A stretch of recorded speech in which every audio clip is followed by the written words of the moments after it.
Hello, my name is James O'Kenny, and today I'll be presenting my project, HIV and latency reversal agents, with a focus on heptose phosphates. As of 2019, about 38 million people in the world are living with HIV. Prior to the invention of antiretroviral therapy, HIV would go on to progress to AIDS. With the advent of combined antiretroviral therapy, HIV-positive individuals can live long and healthy lives. But at this time, while HIV is treatable, it is not curable. The prime reason for persistence of an HIV infection is that the HIV provirus is inserted into the cell genome, and this insertion is the beginning of the establishment of a reservoir. Now, with CAR administration, this results in HIV-infected cells becoming transcriptionally silent, and this silence leads to the inability of the host immune system to target the virus and/or infected cells. Now, to try to address HIV infection, a strategy has been and is continuing to be developed called kick and kill. Now, this is a pathway to a functional cure of HIV. And in the kick phase, latency reversal agents are used to cause the HIV provirus within infected cells to become transcriptionally active. Now, latency reversal agents must reduce the size of the latent reservoir, and they cannot induce global T cell activation to be considered successful or viable. And given how early we are in research, we won't be inquiring into the kill phase at this time. Now, what are latency reversal agents? These are compounds that cause latent HIV provirus to become transcriptionally active. And once active, the infected cells become visible to the immune system and can be targeted. And this brings us to specifically my work, where we've seen a potential new category of latency reversal agents, carbohydrate-based latency reversal agents, specifically heptose 1,6 bisphosphate, heptose 1 monophosphate, and heptose or adenosine diphosphate.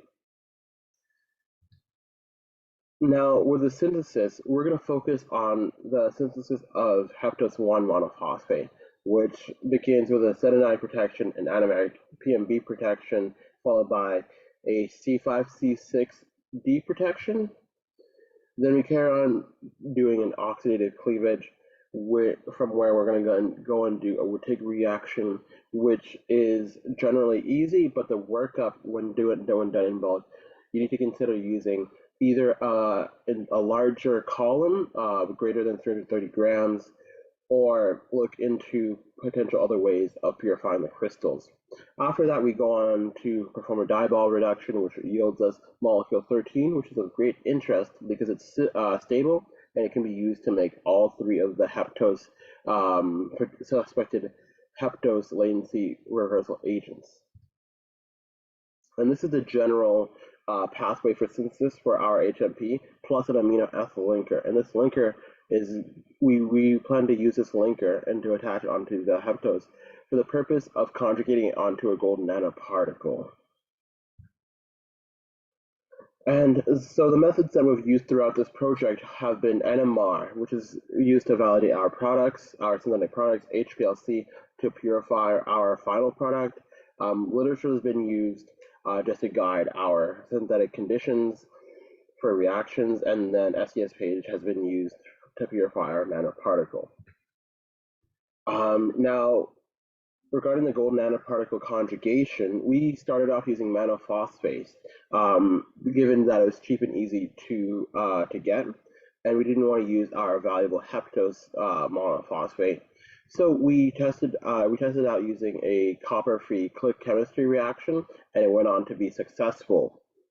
And this proved that it was a proof of concept for the HMP conjugation, and it showed, and we chose to use gold nanoparticles because a trait of these gold nanoparticles, the way that they're made, is that they increase cell uptake.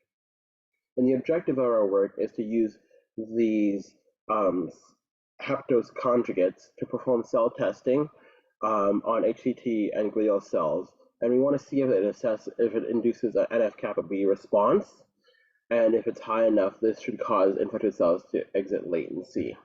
So in conclusion, The key to cure is using and finding the right LRA, and we've potentially found a new category of LRAs, and the synthesis is successful so far, but needs optimization. And our ultimate molecules, HMP with gold nanoparticle, are projected to increase cell uptake. Thank you so much, and I want to extend a special thank you to my supervisors, Parsa and Mimi. Thank you so much, and if you have any questions, feel free to email me.